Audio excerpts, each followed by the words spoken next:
Charlotte Soccer Show World Cup banter is back. Day 15, round of 16. Geslin, we have had a few days off. It's your man, Danny Brams, Matt Geslin out there in PDX. We've had a few days off, but the grind is getting to us. I mean, if it wasn't for the days off, I don't know if I probably have had to take today off. But the tournament goes on 15 days in. How you doing, brother?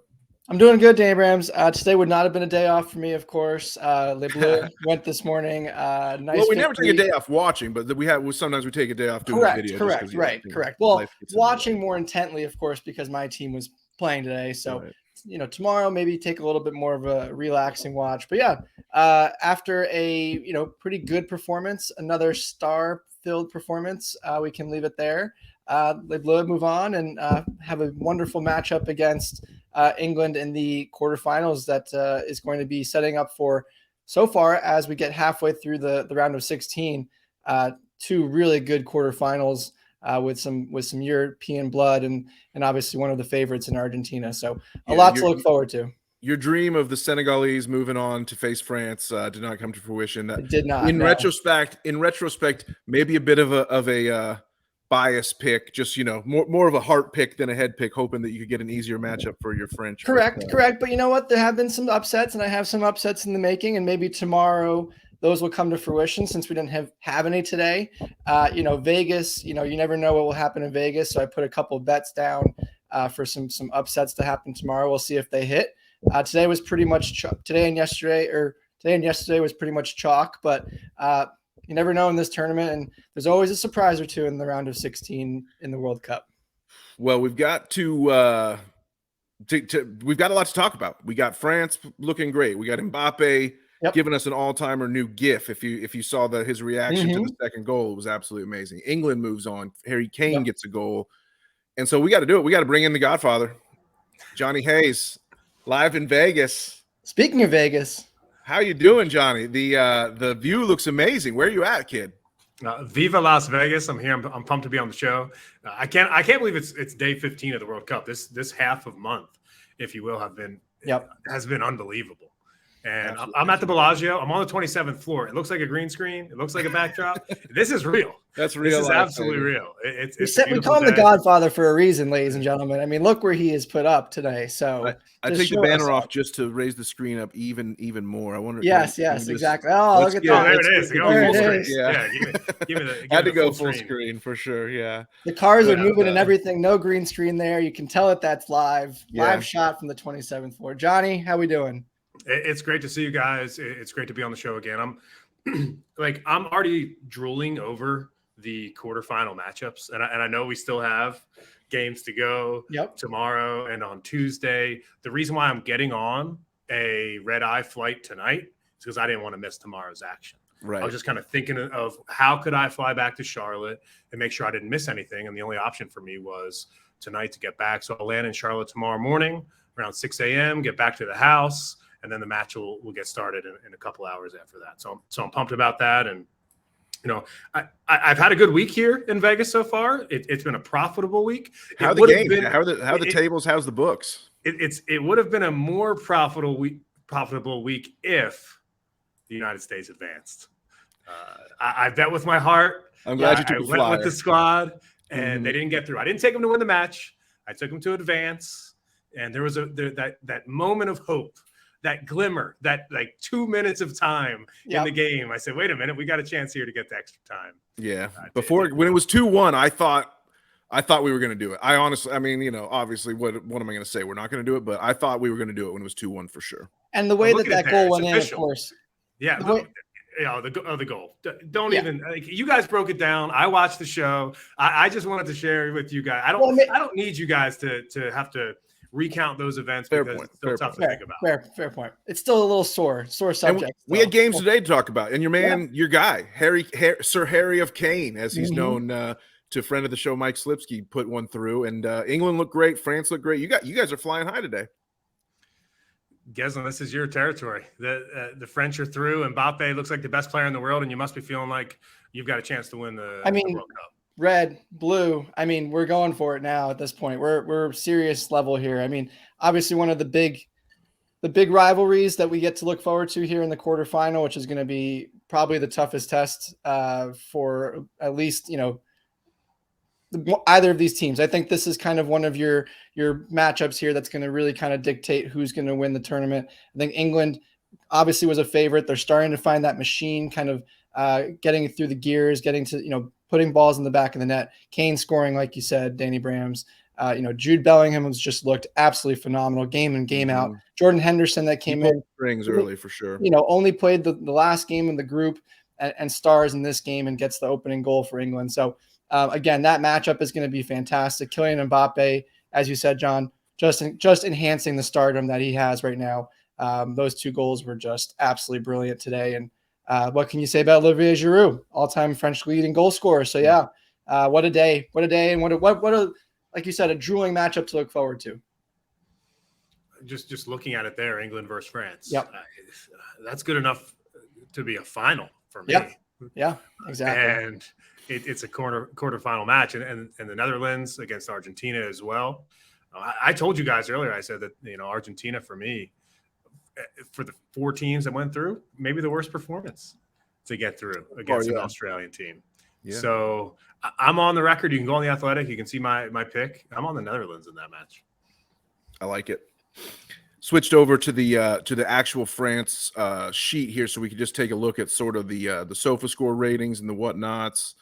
Anybody stand out beyond Mbappe to you as you were watching, Matt, from your boys, from your secondary home? I think I tweeted about this during the game. Of course, a lot was brought up about France and their injuries, especially in the middle of the field coming into this tournament.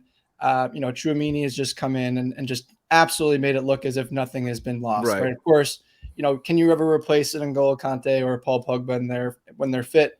Probably not.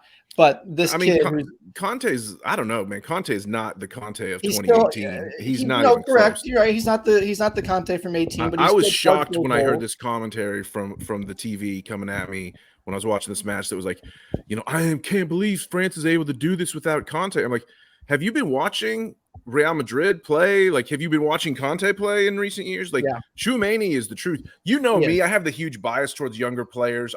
I'm huge on the fantasy game So Rare, which emphasizes, young players because you invest in players and keep them for a long time, and they have special divisions for younger also. So I'm kind of like, my fantasy leanings always push me towards like supporting those. It's like a stock market. Everybody talks about the stock they bought when it was low, and then it goes. Exactly. Nobody buys the stock high and goes, look how much money I made. And that's why part of that game is so fun. But like, I'm just bringing that up to say that I had like no doubt that Tchouaméni was going to be like completely fine. And he's better than Conte at this point in their careers. And that's hard to say. It would have been fine. To your point, he's absolutely talented, right? And you see it week in, week out on the league. They're actually missing Paul Pogba. Please, don't give me that crap. They're not missing Paul Pogba. But there is something to be said about the experience. They both won the World Cup last time out. That yes, they're a little older. But again, and I'm not discrediting anything you're saying. Tchouaméni's been an absolute talent, and that's what you're seeing here in this tournament. It was more a question of is he able to take on the big moment? Can he take that on at this age and grow into this tournament, lead this team from the men because of how important that midfield is? Rabiot having to essentially do 2 roles as Kylian Mbappe stays pretty forward for this French team, really kind of that attacking presence 24/7 as opposed to coming back and really helping out. So again, Tchouaméni kind of controlling that midfield with Griezmann, letting Rabiot really kind of own that entire left side by himself. Again, a lot to add and ask from a kid that's, the defending world champions, and he's delivered and absolutely delivered, high level of football to this point. A big test coming up. That English midfield is no joke, and they showed it today. They dominated the midfield. Those 3 players again, Bellingham, Henderson, and Foden, just absolutely just in possession there, just crushed Senegal, and it's going to be a big test for France. And of course, the back lines of both is going to be a big question. France is a little bit deeper, but Harry Maguire up against Kylian Mbappe, that's the nightmare matchup. That if you're England, if they pull him out wide, then you have Giroud coming in behind. So a lot of different matchups to look at from that perspective. I think that's where you're going to see the differentiators is in the 18-yard boxes of each team, and it's going to be an interesting matchup because in the middle they're so equal, even more equal than what we talked about with the U.S. John, I want to ask you. Danny, let me just jump in here real quick. You know what sticks out like a sore thumb on this lineup sheet here? It's the keeper, Hugo Lloris. Yeah. Oh yeah, man, you're very familiar with his work. He's a 6.4 rating. He's the lowest rated player on this French team. It hasn't been a great club season for Hugo, and you saw some of the gaffes that I've seen. Excuse me, on the pitch for Spurs pop up again today. It didn't hurt the French, but you have to be more sure-handed than Hugo was today. And it's a day that he becomes the most capped player in French history, right? Yep. So, you know, there's this juxtaposition here. It's like, is Lloris's experience beneficial to France as they move on into the quarterfinal and potentially further? Absolutely it is. That being said, is he at his peak performance right now? And Mandanda played the third group game, right? He did. Yep. He didn't look bad. He's not playing. He's not playing. I mean, he's not playing. And I'm just saying. I love the nervousness that you both are trying to make Hugo me feel here, and I get it. Hugo was shitting himself at one point in the game when it was still not a one proposition, and he like let a ball get past him, and he like dove backwards. I mean, let's not forget, gentlemen. Let's not forget the goalkeeper on the other side is notorious for a moment of his own too, and we haven't seen one of those yet from this tournament. So let's just hold the brakes on Hugo and all of his, all of his mishaps. Although they are definitely nerve-wracking. I think Johnny, you and I have talked about it. He's one of my concerns as far as this team going all the way through. Again, having those little blunders, it's nothing when it comes off the end of the back of Robert Lewandowski's head, who has no idea where it is. It's another thing when you're playing Brazil or somebody else that's constantly putting you under fire. So it's a little bit of a concern, but we're not changing him. And this is, his tournament to see out. So let's just hope he can keep it together. He's the captain. He did wear the armband. So yeah, Yeah, he's the captain for Spurs too. And whether he should be the captain on Spurs or the captain on France, that's a whole other conversation we can have another day at this point in his career. But I will reiterate, to have a 6.4 in a 3-1 win, I mean, you got to be really trying hard to have that rating as a goalkeeper in a win like that. Well, I mean, you saw I put up the stats there: 1 save, 50% passing rate. 14, only hit 14 of 26 passes. Just really didn't have much to do. And then when he was called on, he wasn't really ready. He did save Lewandowski's penalty, right? But it was called back. He got Lua got a second attempt, so. I don't know. Was his foot off the line, or I mean, as long as at that point in the match, I guess as the head rules official for FIFA stated, it's about the bets at that point. Yeah. Can we get into that, please? I want to get into that for sure because I have a question for you, John. Based on where you're at, you're in Vegas. What's the gambling atmosphere around a big time World Cup game? Because many people in our audience, just many Americans know what it's like to bet on football, bet on hoops. We don't really know what it's like to have a big bets going on a soccer game. So I want to hear about the atmosphere and just how much fun it was to watch a World Cup game in a huge giant Vegas sportsbook. Well, by far the most action came when the United States played the Netherlands on Saturday morning. I got into the sports book around 6:30 to make sure AM Pacific time to get a seat. And by 6:50, the place was absolutely packed. And, sad to say, there was one diehard Dutch fan in the building, and he happened to be 5 feet from me. And found his way to you. Pretty early in the match, I gave him one of these. Yeah.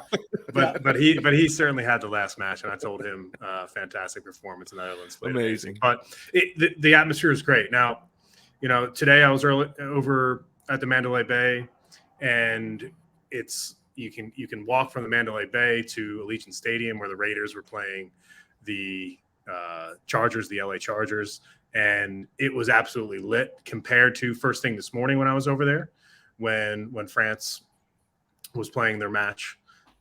So I think ultimately in America today, the action is still in the National Football League, but there's still a lot of value out there. I think ultimately people want to get in and figure out exactly how to bet soccer. I overheard some conversations about, if the match goes to extra time, does this mean I lose if I bet them to win? Right. So I think there's a lot of people that still don't necessarily know how it works. To advance, the win in regulation time, does injury time count, all of that. So I think there's still ways to go for the casual fan. But ultimately, it's becoming a huge part of the sport, the global game. It is that in Europe, right? Matt, when you and I went to the North London Derby at Wembley Stadium, I placed a bet on Spurs in the stadium. In the stadium, right? Yeah. Throw a $5 on it, right? Just take a punt. That's what they call it, just taking a punt, right? Yeah. And by the way, it was a 1-0 winner on that day. We didn't see, by the way. Just want to point that out. It was right after halftime. We were having right after halftime. We were enjoying ourselves, and we missed it. That's okay. So ultimately, what's happening here is the betting is becoming so important to the point where they say it on the broadcast, and that's why we wanted to bring this up. I still can't believe this happened. They talked about making sure that the penalty was taken correctly because it impacted the betting markets at the end of this match on Fox. Yeah. Mark Clattenburg, word for word, said we have to make sure there's a lot of implications. Bets could be impacted. And I could not believe our fantasy pool could be impacted. That's true. Fantasy pool, which of course it was. We'll get to that a little later. But Johnny, I was with you. I couldn't believe the man said it on television. I mean, just given everything that's been going on with FIFA, not to mention just that you're supposed to be the referee of the head official for the tournament. And so it's like, Mark, did you have over 3 in that situation? What did you have? Exactly. Yeah.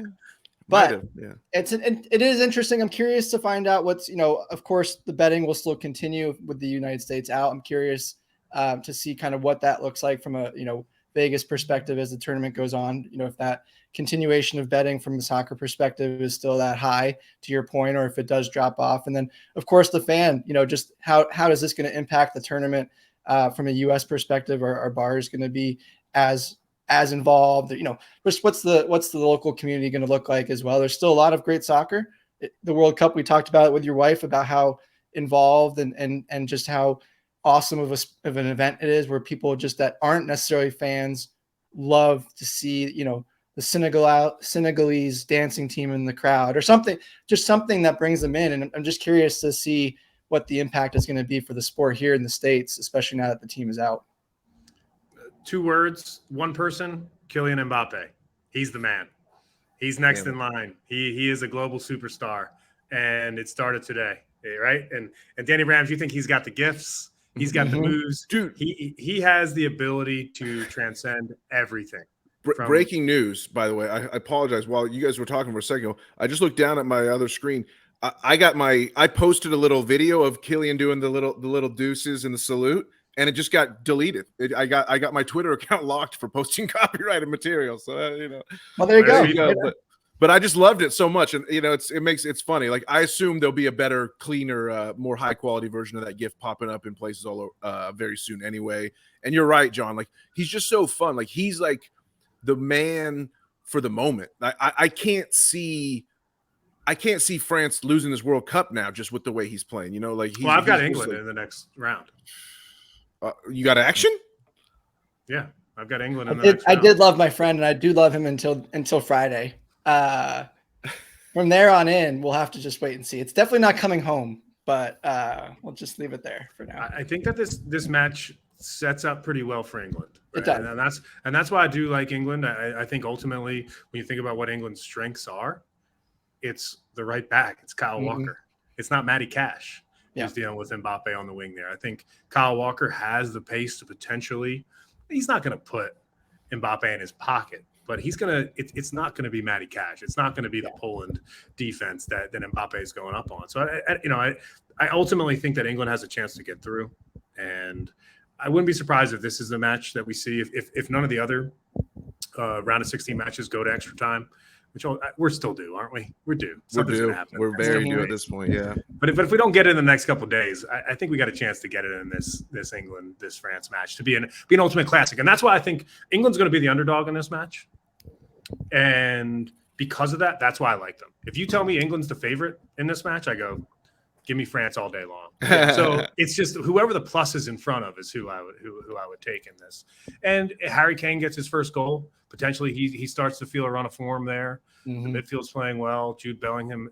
This is what the World Cup's all about, man. And just Brams, to your point about like, are Americans going to be interested in this? Matt, I think you were talking about this as well.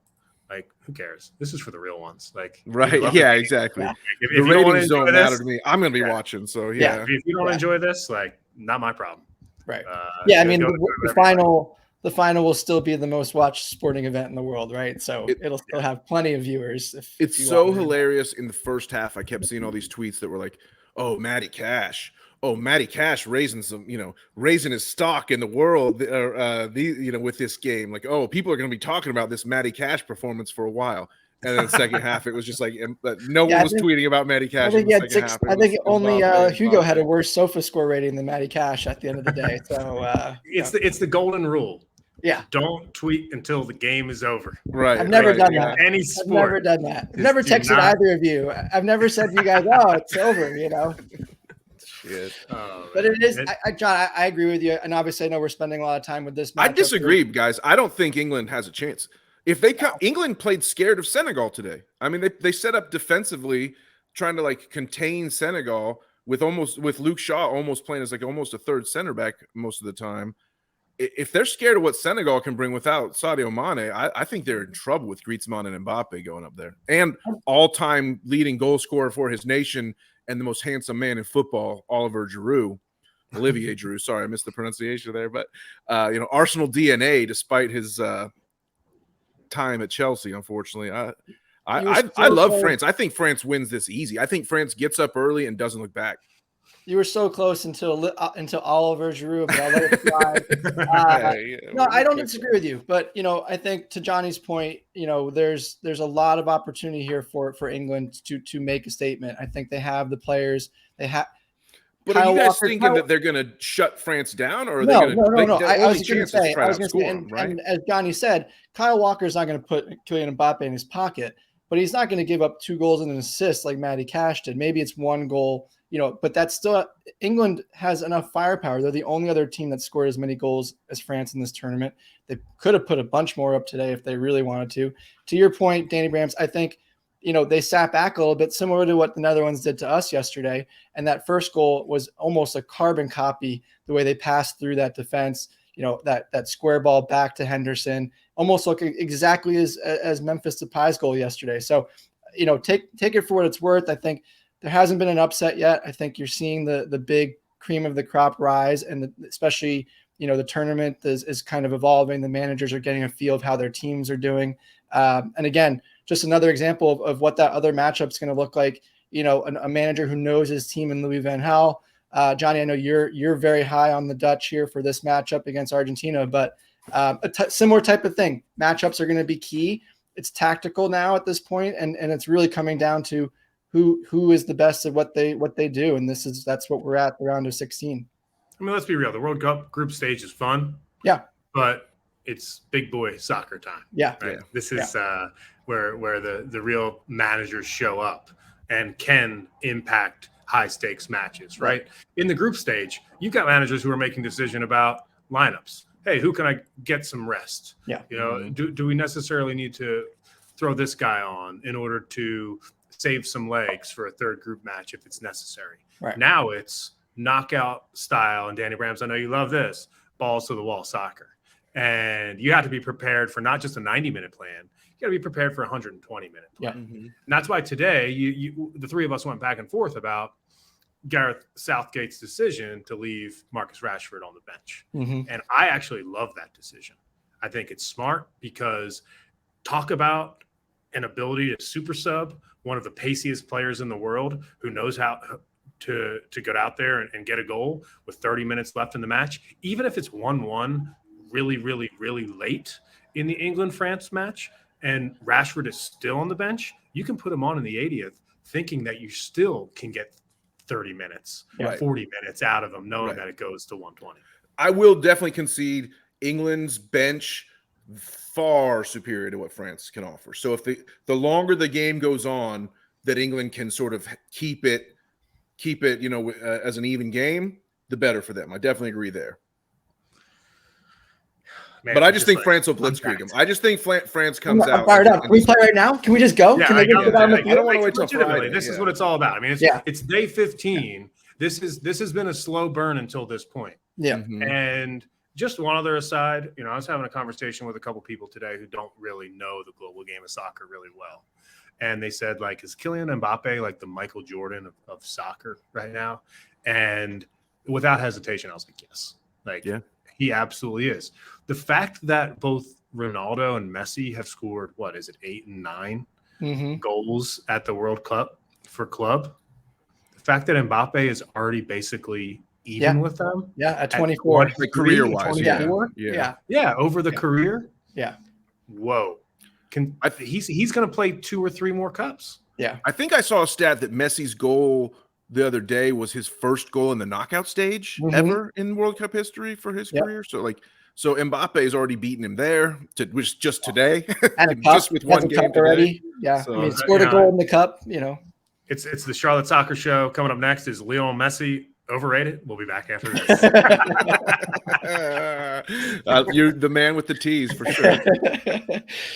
That's going to be such a good matchup too, though. I know we're kind of closing in on time, but we can certainly keep going if we want. That matchup though, again, it's just such a good one to look forward to. Messi, is he going to be able to kind of carry that team? I know we've talked briefly about Danny Brams, and he doesn't have to anymore. He can kind of be a little bit more of that, kind of come in and make that playmaking or that moment that needs to happen, but he doesn't have to carry the team. And John, obviously, they were one of your favorites going into it. Do you feel that Messi's going to kind of carry them further at this point now that we're into this tournament, or is he really going to be able to lean on the rest of that talented group that he has with him? Well, I think there's actually been some big disappointments on the Argentina squad. I think Martinez is somebody that has not made an impact that I expected to make an impact. I picked him in the pool. I went against. I faded the public. I said, who can I get on Argentina that might score some goals? And he's unable to get it done. I thought Argentina's back line, would potentially step up. Christian Romero, somebody that gets super high marks, who plays for Tottenham on the back right-hand side. I thought potentially he could get in the box and make things happen, scoring some goals. I'm just afraid that Argentina is Messi and nobody else. Like that's ultimately how I feel. And I know that, Matt, you feel potentially different, than he has a supporting cast around him, but I'm not necessarily bought in. I want you guys to sell me. Like, who is the supporting cast around Messi right now? I mean, you have Enzo Fernandez. I mean, Julian Alvarez, who Danny Brams is so high on. I think he would have finished a couple of those goals. He obviously finished one earlier in the game as well, blunder on Australia's goalie's part, but he still put it in the net. He scored twice this cup. Yeah, he scored twice. I mean, like I said, it's Enzo Fernandez. Obviously, did he score twice off the bench? He did. Yep. And then he started the last game. Yeah. Oh, he did. Yeah, he started on that right wing. He came off. He scored and then came off. Exactly. He has yet to see his 23rd birthday. He's the guy. So he's the guy. That's what I'm saying. Sell me. If you're gonna sell me on somebody, I think you sold me on him. He's not a striker. The funniest thing is they play him as a striker. He's not a striker. He's a Karol Swiderski, in terms of a guy who can play striker, but he's actually much better dropping a little bit further back and doing that creative playmaker role. But and grew up playing with Julian Alvarez at River Plata, right? If Danny Brams is that correct? They both played together on that. Enzo was there. Enzo was kind of on the bench behind Alvarez a lot 2 years ago for River Plate, and then when Julian went to start at Man City, Enzo went nuts, and then Benfica brought him over really quickly. It'll be interesting, John. I mean, to your point, I'm not sold as saying that they're as talented as France or England, but it's not just Messi, I think. And I think there's an opportunity. To your point, though, I think I wasn't as keen on the Netherlands going into that U.S. game, but now they've definitely made my eyes open a little bit more. I think this is a much tougher game for Argentina than it would have been had they just kind of coasted through the U.S. or kind of squeaked one by, I guess. I think this is a tougher matchup. I still like Messi in Argentina. I think this is Messi's year, but I don't think it's as easy as you thought. I thought you're picking Netherlands, right, John? Yeah, and the reason why is Louis van Gaal. Right.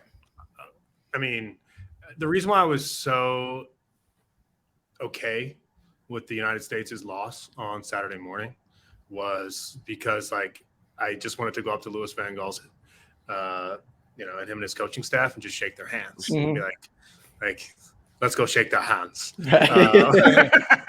I mean, the Dutch masters, right? They did it, it was like the perfect tactical game plan. I told you guys during the match, like they set the trap and the United States fell right into it. So I think ultimately they're getting back in their team room until the match, and they're going to come up with another game plan for Argentina. And I trust him to get it done. And I think what you're seeing from the Netherlands and what you saw in the match against the United States, and I think what you saw in the group stage as well, because remember, the Netherlands got through easily. They didn't play their best soccer, but they got through easily. There was no drama on the third day for them to get through. Everything has been clinical for them. So ultimately, when they have a ball out onto the wing and when they throw it into the box, if they have a big chance, my expectation is that it hits the back of the net, because they've been so clinical. So if they're able to do that early, they could upset Argentina. There's no doubt about that. And then who knows from here? This can we get into tomorrow's matches? Can we talk about tomorrow? Yeah, of course. Yeah, we got all the time in the world. We got Japan. I mean, the Blue Samurai, right? Japan, Croatia. You teased on that. You said you got a couple underdogs, Geslin. That's why I wanted to get to this, right? Oh, yeah. I mean, I think you and I texted each other in the group as well, and I'm dead serious. So if you haven't placed this bet, please go downstairs before you leave for the airport. I'll definitely go downstairs before I leave for the airport. Okay, I figured you would. So if you didn't put it in yet, definitely put it in. I am dead serious. I mean, I think that tomorrow you're going to see maybe one of the biggest upsets in world soccer. Maybe two. Maybe two. Yeah, is what you're really trying to tell us. I mean, well, Japan, Croatia is not as big as upset. I do think Korea is going to take out Brazil. I think Neymar not having as much game time, even though he seems, quote unquote, is healthy, is questionable for me. I think not playing. He's only played 80 minutes in the entire tournament in that first game. So he hasn't gotten up to speed of the tournament. South Korea, the way that they press, I think, a lot of what you see, and of course, talk about a talent behind him that can help fill that gap. But that Brazilian side is just absolutely filthy loaded, but they didn't look the same without Neymar in either of those two games. Now I understand. It's like you said, Johnny, you move through the group stage, it's resting some guys. It's, especially that third game, they definitely put a B side out there. But Neymar's coming back. I understand that, but he's not, like I said, he's not in the flow of the tournament. He's not played with these guys I could see him coming out early. I could see him coming I agree. And something just doesn't feel right about it. And the way, like I said, the way South Korea pressed and the way South Korea played in the group stage, and they came back, they won that game late against Portugal. There's always an upset in the World Cup. I think this is your one that you're going to surprise people with. Japan, Croatia, not as big an upset. I think the Blue Samurai advanced. They're playing really well right now. All right. I could see Japan beating Croatia because I think Croatia is just old. And even though they've played pretty well in the tournament, I think they're due for a bad performance. This Korea over Brazil take is madness. Absolute madness. Neymar is back. Brazil, you're basing everything off the fact that Brazil did a completely rotated side in their third group game, put in a bunch of guys who have never, ever played together or trained together in a competitive format, and still played okay. They lost it on a late goal when it didn't really matter. They did lose to Cameroon. I get it, but I just don't see it, man. Neymar's coming back. I honestly think if they had needed the points in that last match, Neymar would have been there anyway. They already had the group locked up. I think Neymar was available to play. Not to get mystical about it, but I mean, I think this is a factor. Pelé is on death's door right now. Pelé is like in being treated with end-of-life care by his doctors. His body's like, and I think that's going to fire up the Brazilian team. I can't see them not having a little like extra verve and pep in their step, knowing that like the spiritual godfather of their entire footballing nation and project is passing on to the next plane of existence. I don't think there's any way Brazil can lose this match. You mentioned Pele. I mean, disheartening news to say the least. I mean, the World Cup has been bizarre to begin with, and all of a sudden we're here in the middle of it, and one of the greatest players of all time is seemingly near the end of his life. So, I mean, hopefully he's able to pull through, and there's some positive news in regards to that scenario as well. But You never know. So clearly that could be weighing on the minds and the hearts of this Brazilian team, and they could go out there and play for him, and they certainly will. I think ultimately looking at this squad here, I'm concerned with Richarlison being your number 9 at the top. I just don't think that he has been the guy. I think it's been Gabriel Jesus, and the fact that now Jesus is out for the rest of the tournament is a big problem for Brazil. Yep. So Richarlison, if he has a bad game, who comes in to get the goal at the top? Big problem for Arsenal too, to lose Gabby Jesus for real. Yeah. But Richarlison has the best goal of the tournament, man. He had the self-assist, like half bicycle kick to like. He has a brace. I think Richarlison's fine. Danny Brams going into this tournament, that was the off. And sorry, I take a step back, obviously, to reiterate the point you guys made. Both of you guys made, and obviously we wish Pele the best. Obviously, one of the icons and so synonymous with the World Cup, just what he meant to it and winning it, as meant 3 times the way he did, carrying Brazil. So, that being said, back to the team, I think the defense always concerned me, Danny Brams. And I think that, the age, the obviously they have the experience back there, but you look at this back line, what has Alexandro done at Juventus this year? Juventus have been pretty poor. Danilo not that much better on the right side. I don't think Danilo will play. I think that sometimes SofaScore's projected lineups are a little rough. I believe that he played the first game. I mean, he played that opening game. He's hurt right. now. I think he's hurt now. I'm pretty sure. Either way, and you're going to have, like I said, the way that Korea press and kind of attack you, the way that similar to the way the Japanese will attack Croatia. I think that's kind of where you're going to see some errors from that back line. And then really, are you going to have Casemiro be able to connect the midfield and the defense? He's going to have to help out there. Lucas Paqueta is not going to come back and be your defender. He's really that offensive winger for the, that central piece there. So that's my concern, is that back line. How do they handle that press? Heung-min Son can, of course, do something magical at any moment in the tournament. One of the best players in the world. So he's a threat. Can they shut him down? Probably not. He's going to get 1 or 2 opportunities. Does he capitalize? I just think it's kind of there for the taking as an upset. I don't think it's not a shoe-in. Of course, it's a blowing, people's minds to hear Brazil go out in the round of 16 to South Korea. But if you look at it, it's not a slam dunk, in my opinion. And like I said, this tournament's full of surprises, and this might be one of them. Can I make one prediction that if I go downstairs, I'm not sure if they're going to have these odds on the board.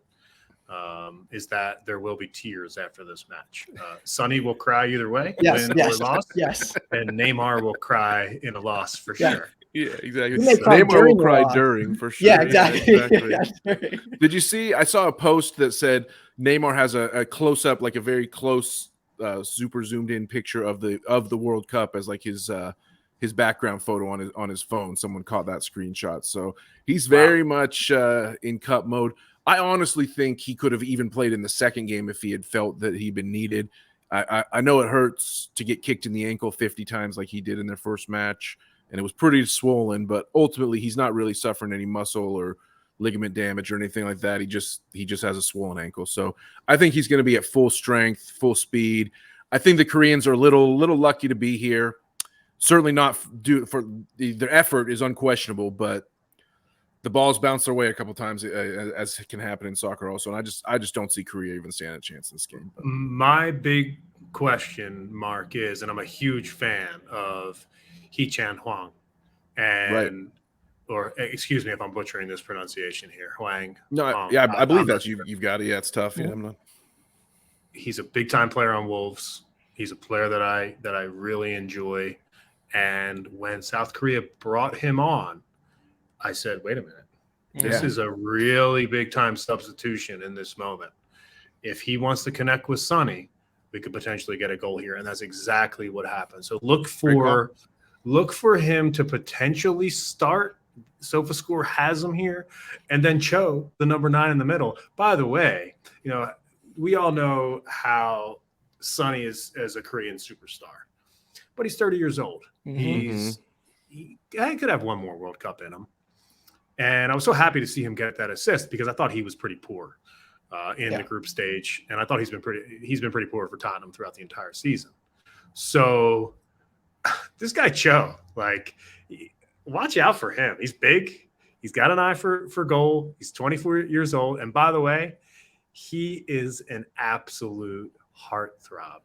The Koreans. This guy could be in a K-pop band, is what you're saying? They love this guy. And for me, he's one of the stars of this tournament. I'm just so excited to see him go out there in that number 9 role and try to get a goal against Brazil. If he scores against Brazil, Sonny, take a step down. You're no longer the Korean superstar, my friend. Sonny might have to sweat his military service exemption at that point for sure. But I like the heat map for Cho. He's making, this is his full World Cup heat map. You can see he's like finding little pockets, and he's got some nice red pops in the box. And that's what you want from your playmaking attacker for sure. Yeah, it's going to be fun. I don't know. I like the Korean team. I like the Korean team. It's Brazil is Brazil. And, you pick against Brazil at your peril. You know me. I love a wild pick. I love a bold call. And I respect the hell out of the pick, Geslin.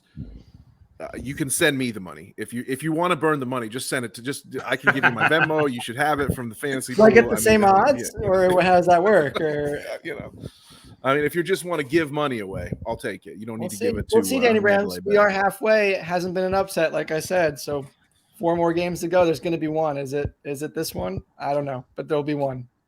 Before we go, can I give you guys an update on something to look forward to? I know this is World Cup banter. Mm-hmm. But it's just we can make it just banter. It's also the Charlotte Soccer Show. Tomorrow is 3 weeks from Boxing Day. When this tournament ends, it's go time. Right? I mean, I just want to throw it out there that there was a lot of consternation. There was a lot of drama about this World Cup in the middle of the club season, being played in November, not in the summertime. And ultimately, push comes to shove, yes, put it back in the summertime when it's in the United States, Canada, and Mexico in 2026. It should be in the summertime.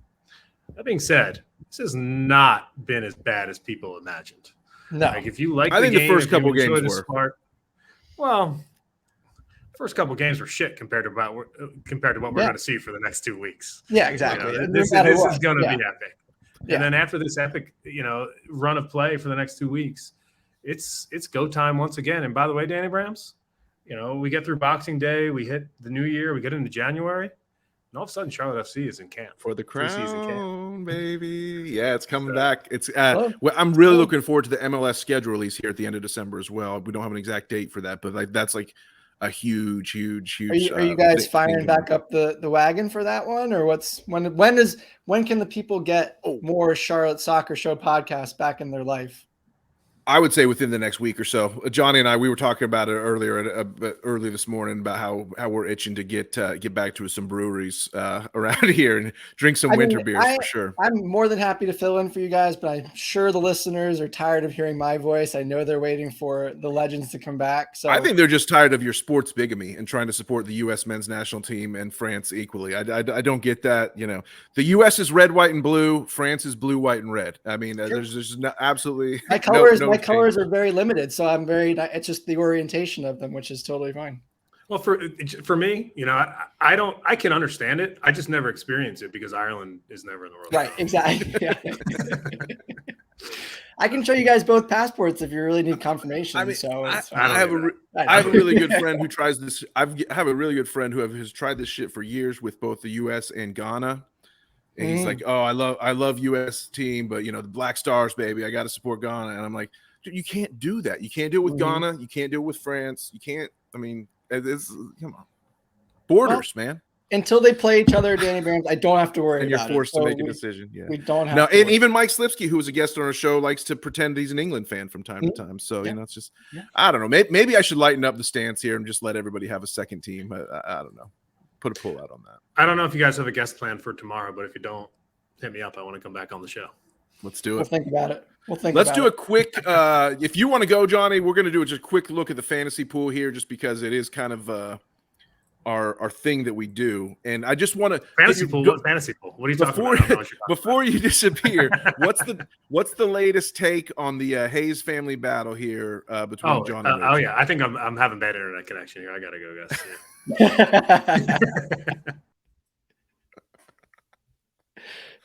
cruising along. She's been 4 or 5 spots ahead of me for 7-8 days now, and there's absolutely nothing that I can do. The fact that Kevin De Bruyne is no longer in the competition, which you talked to her, which by the way, amazing to see her on the show. We loved having her. Yeah, she did a great job. We've ever had, yeah.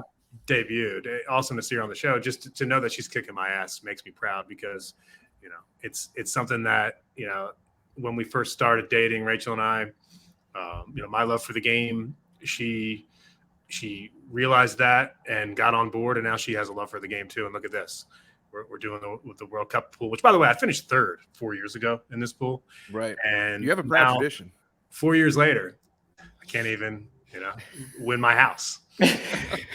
You did make up ground. You made up 20 points today. So who knows where things will it's not over. will We go did, now that we KDB's did out. ask her, though, about what the wagers were going to be. So we're curious if you have any chore wagers that you would like to consider for this wager. We agreed as the group that it was best to do it about chores around the house and not anything else other than that. No, she'll tell you off air that I'm terrible at doing chores around the house. We don't need to go. Yeah, we don't need to go there. But one thing I want to do is, as I try to do that, where are you guys in this? And there's one person that I've been wanting to shout out this entire time. Sure. About their performance in the pool. If you can go all the way up to the top. Let's find Geslin real quick, who's just hovering right, and he's never been able to get out of second gear here. Unfortunately, he's just always stuck in the middle. I've put in a pretty nice performance, but today officially buried me because Mbappe went nuts, and I have Griezmann. I had 47 points on a day where people were all putting up. You needed Mbappe today. Yeah, so I blew it today. But who are you looking to shout out up here at the top? Who do you think, man? Michael Volak, absolutely crushing it in the pool. When's he coming on the show? It's going to have to be soon for sure. We will invite him, especially as he stays up in the top 3. We've had Level Up Luke on. Volak crushing it today with 114. Almost took down the prize, but definitely made up some big ground. Jumped 3 spots back into the top 3. And I got to watch the U.S. men's national team game with Volak, and we had a really great time. He was asking me questions. He was so happy to be part of the pool, and I love to see him doing a great job. Where is the winner for day 15? Who was the winner? Day 15 winner is our first ever. We made history in the pool. Repeat winner, Scott Worley.